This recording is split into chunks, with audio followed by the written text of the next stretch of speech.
Well, good afternoon, everybody. And if you read the book, then I'm the guy that couldn't put on his helmet quick enough when the bomb went off, when I was standing next to Eric. So that's my claim to fame. But actually, the only reason why I really came here is because I want to get a free autographed copy of the book. So I really feel like paying for it. So Eric promised me to give me one.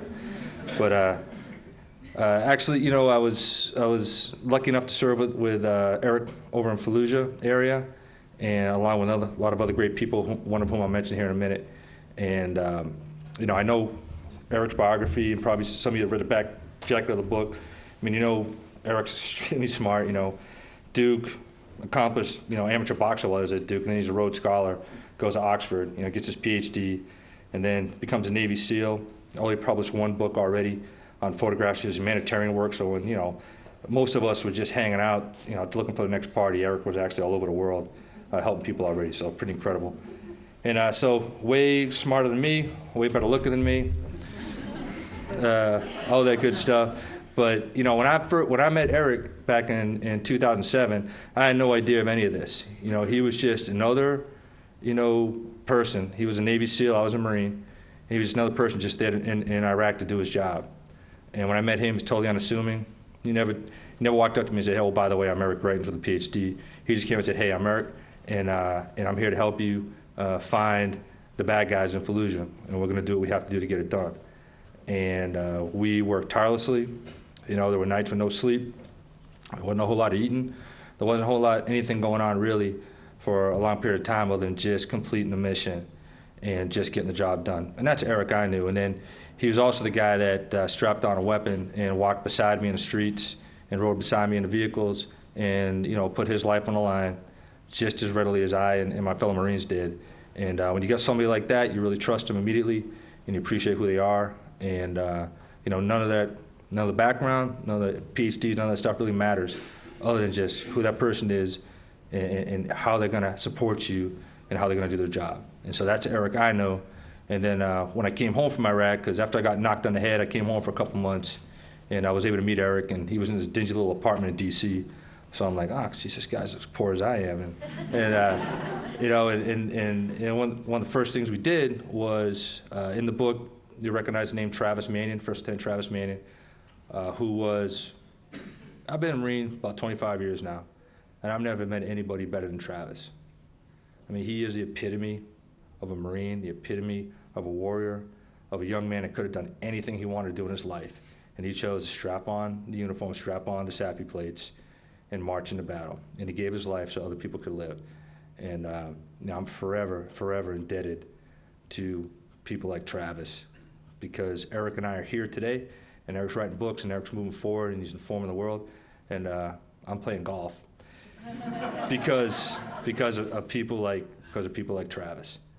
So when you read that name and you get a chance to look him up, please do so. But without further ado, I'd like to introduce the guest of honor tonight, the guy who wrote the book and the guy who really has a great message, both in his foundation and everything that he writes, Eric Greitens.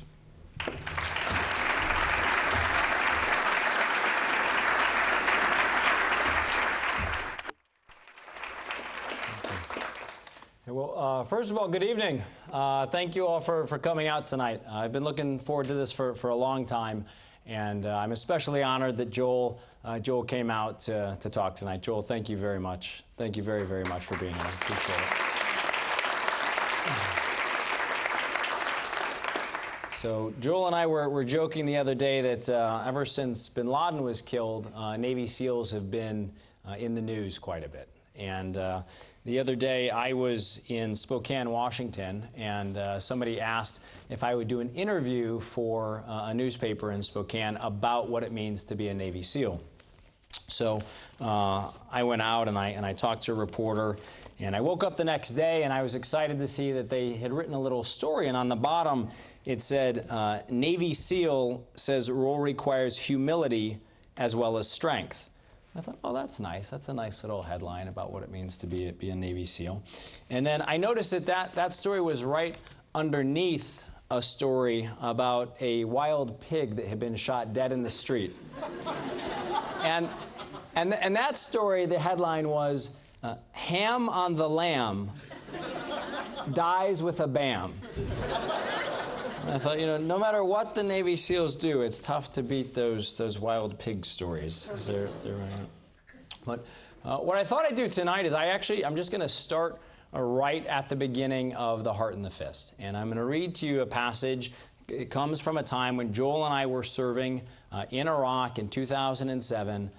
We were working in an Al-Qaeda targeting cell, and our job was to capture mid to senior level Al-Qaeda leaders in and around Fallujah, Iraq. And this passage comes from that time.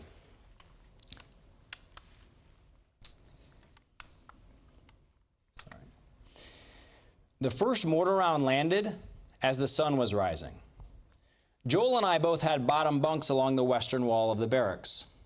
As we swung our feet onto the floor, Joel said, "They better know they wake me up like this, it's going to put me in a pretty uncharitable mood."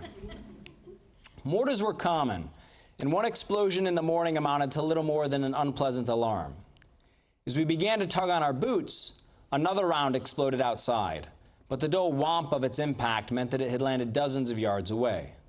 The insurgent mortars usually wild, inaccurate one-time shots. Then another round landed, closer. The final round shook the walls of the barracks, and the sounds of gunfire began to rip.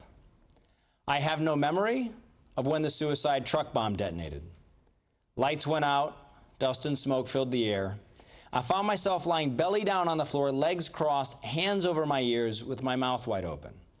My SEAL instructors had taught me to take this position during incoming artillery fire. They learned it from men who passed down the knowledge from the underwater demolition teams that had cleared the beaches at Normandy. Now, when the truck bomb went off, it actually ended up taking out the entire western wall of our barracks. And what the insurgents were doing at the time is they were actually packing chlorine into the suicide car bombs and the suicide truck bombs. And their intention was to create casualties not just with the explosion, but also by creating this poison chlorine cloud after the explosion went off. And we were in the barracks. There was a Marine who was next to me, kind of grabbed each other. We made our way outside the eastern side of the barracks. And as soon as we got outside, I fell down to my hands and knees. And because of the chlorine, my eyes were burning, and my nose was burning, and my throat was burning, and I was down on my hands and knees, and I was choking, and I was coughing. And I looked down on my uniform, and I saw that there was blood on my uniform. And so I started to pat myself down to check for an injury. I didn't feel like I was injured, but you're trained to know that sometimes a surge of adrenaline can actually mask the pain of an injury. And so I started to pat myself down again and again. And then finally, I pulled my hands away, and I realized it's not my blood.